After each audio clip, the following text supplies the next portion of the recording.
à tous, merci de nous rejoindre dans l'actualité. Le plan d'action du gouvernement demain devant les députés. Le Premier ministre tentera de les convaincre de sa feuille de route qui prévoit entre autres le maintien des avantages énoncés dans le Code des investissements au profit des investisseurs. Plus de détails dans un instant. Dans l'actualité également, la rentrée universitaire demain dimanche. Les préparatifs s'accélèrent à travers le pays pour assurer un bon accueil aux étudiants.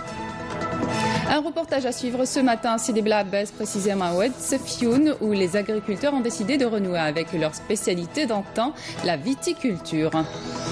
Et enfin du journal, une page sport avec la compétition africaine et la participation de l'USM Alger en Champions League africaine et le MCA en Coupe de la CAF et retour sur la 3e journée de la Ligue 1 Mobilis. Bienvenue à vous. Le président de la République, Abdelaziz Bouteflika, a adressé un message de félicitations au président mexicain Enrique Peña Nieto à l'occasion de la célébration de la fête nationale de son pays, dans lequel il lui a réitéré avec satisfaction le développement remarquable que connaissent les relations de coopération liant les deux pays. Le chef de l'État a également adressé un message de félicitations au gouverneur général de l'État indépendant de Papouasie, Nouvelle-Guinée, Robert Dada, à l'occasion de la célébration de la fête nationale de son pays, dans lequel il lui a fait part de son attachement à la consolidation des liens d'amitié et de solidarité unissant les deux pays. Ce sera donc le grand oral d'Ahmed Yahya devant les députés de l'APN demain. Le Premier ministre tentera de les convaincre de sa feuille de route en séance plénière. Des débats qui vont se poursuivre jusqu'au 19 septembre. D'après le calendrier du bureau de l'Assemblée populaire nationale, la journée du 21 septembre sera consacrée à l'intervention du Premier ministre qui répondra aux questions des députés. Cette date sera également consacrée au vote du plan d'action du gouvernement. Et parmi les priorités du plan d'action du gouvernement, l'amélioration de l'environnement des affaires et la facilitation des investissements productifs des biens et services. Le gouvernement compte maintenir les avantages énoncés dans le Code des investissements au profit des investisseurs, même en dépit des difficultés actuelles au niveau des finances publiques. Éclairage avec Amel Bouarba.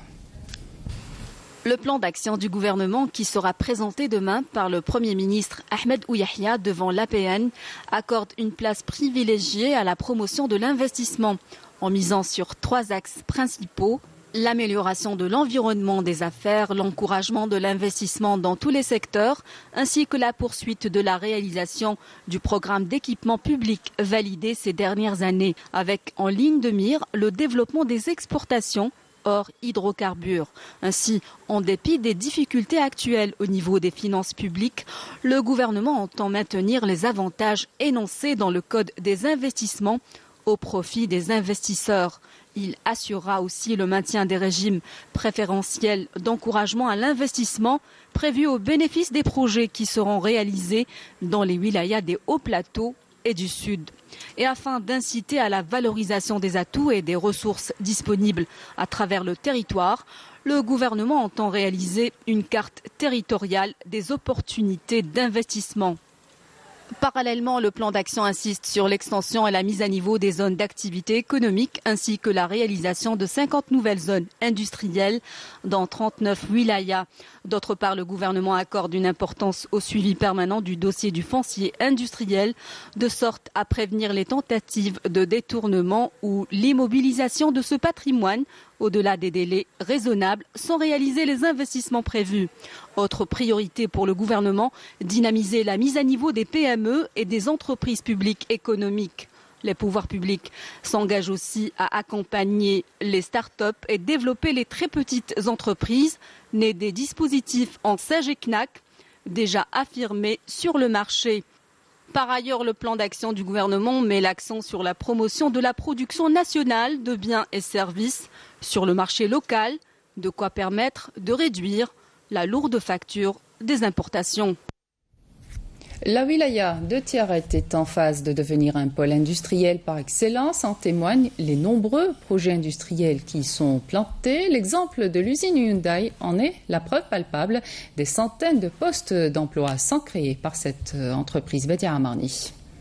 Région à vocation agro-pastorale, Tiaret a connu ces dernières années d'importantes mutations autant sur le plan économique que social. Des entreprises ont été mises en place et contribuent grandement à absorber le chômage dans cette région. Cette entreprise est une bonne initiative. Elle a employé beaucoup de jeunes. Nous souhaitons plus d'usines comme celle-ci car ça profite à nous les jeunes. C'est un projet très important. L'industrie mécanique s'est taillé la part du lion dans les nouveaux projets lancés dans cette wilaya. L'État axe sur ce secteur pour permettre la création de nouveaux postes d'emploi pour la jeunesse, en plus de l'encouragement de la production locale. L'usine emploie actuellement 536 employés. Nous avons 2 complexes. Le premier est doté de 3 lignes de production. Le travail marche bien, des postes d'emploi sont ouverts.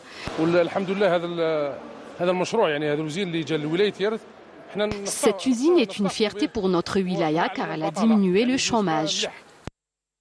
Des partenariats avec des étrangers sont conclus dans ce domaine pour un transfert de technologie et d'expertise à même de mettre à niveau la main-d'œuvre algérienne et de booster la production nationale. Nous sommes très contents de ce partenariat. Nous sommes là pour transférer notre expérience et notre savoir-faire dans ce domaine pour la main-d'œuvre algérienne. Nous ferons en sorte que cette usine soit l'une des meilleures en Afrique. Nous faisons ici l'assemblage des moteurs et près de 55 pièces de rechange.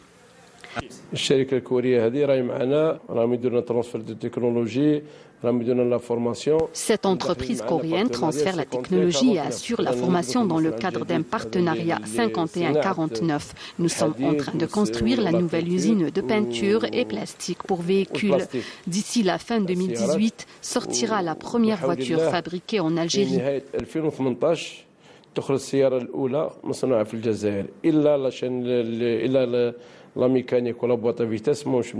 Les autorités concernées accordent une importance capitale au développement du tissu industriel et à la création de postes d'emploi permanents pour hisser la région en un pôle industriel par excellence.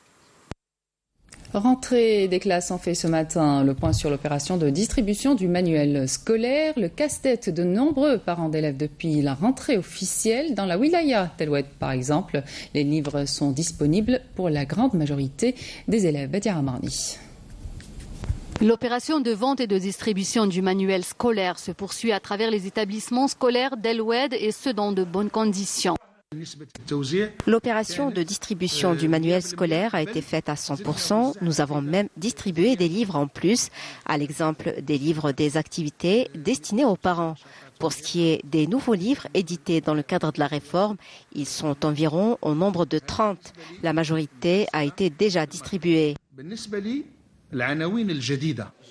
Pour rapprocher le livre scolaire de l'élève, tous les moyens humains et matériels sont mobilisés à la grande satisfaction des parents et de l'encadrement pédagogique.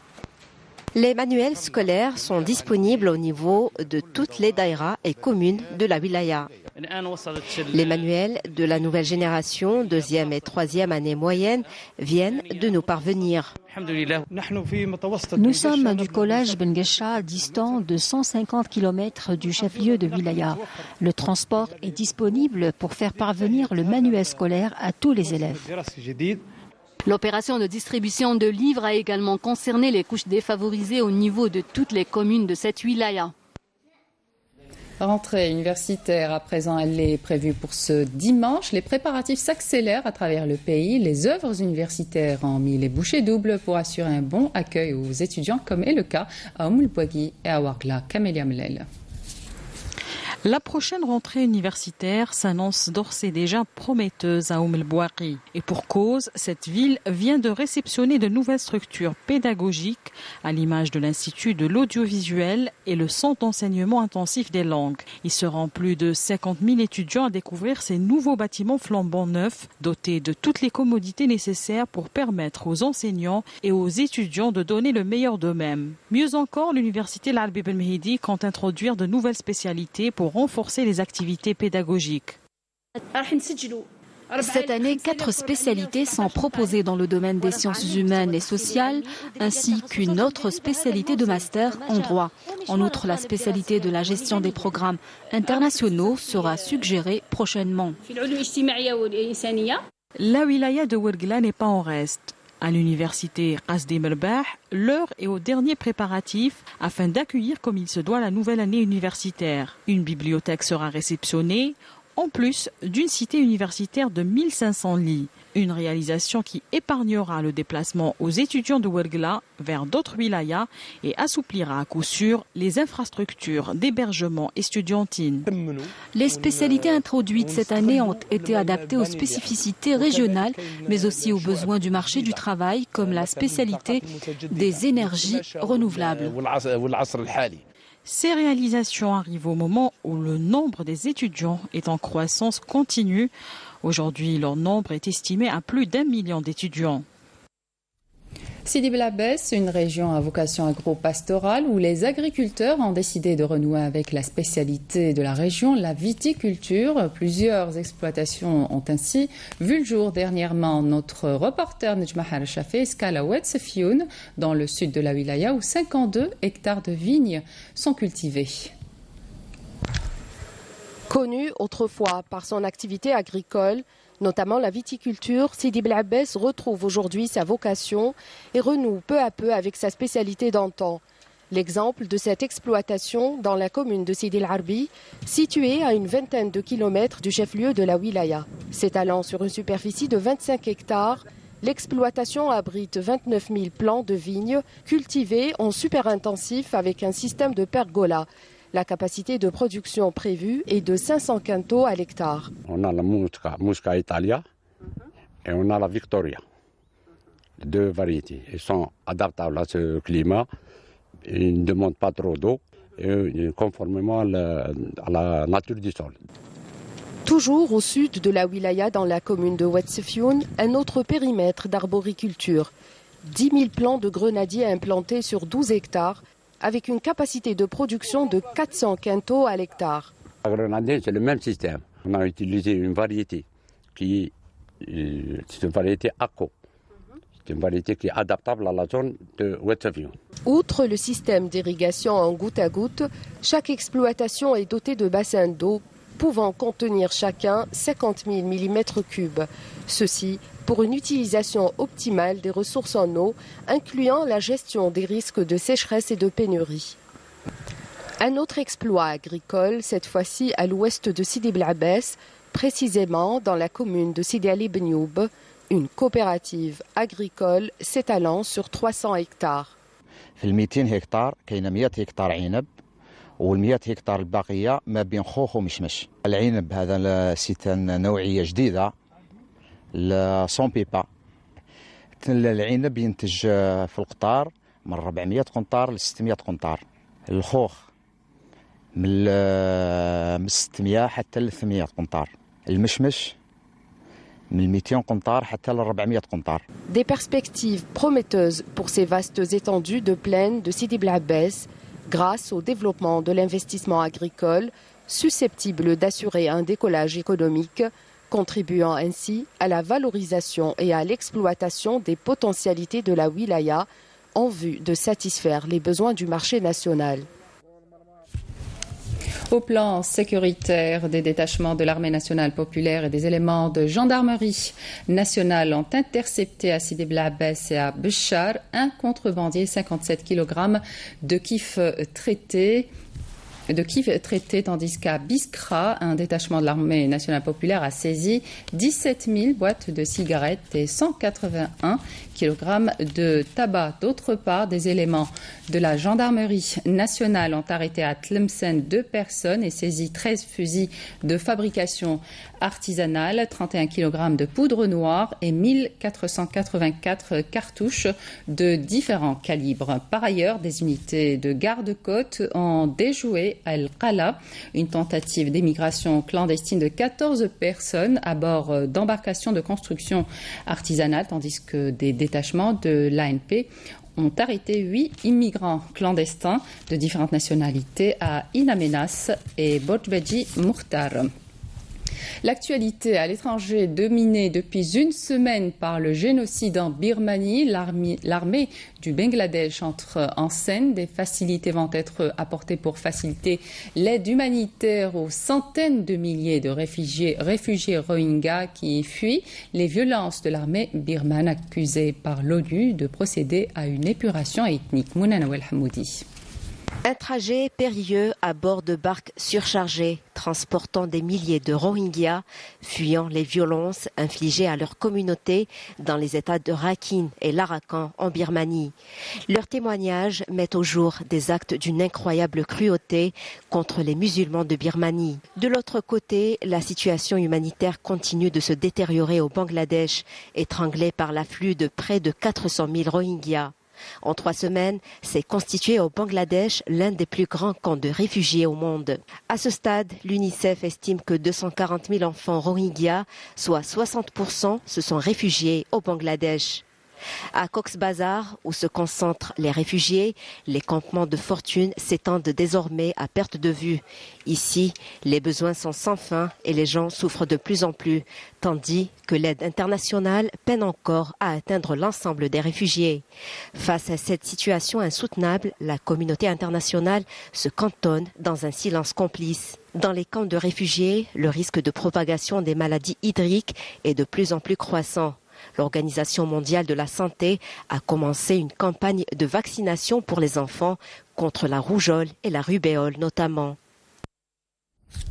Du foot avant de terminer avec la Champions League africaine. Le représentant algérien en Ligue des Champions, l'USM Alger, est décidé à assurer sa qualification en demi-finale de l'épreuve en prenant option sur son homologue mozambicain, le Ferroviario da Beira, dès le quart de finale.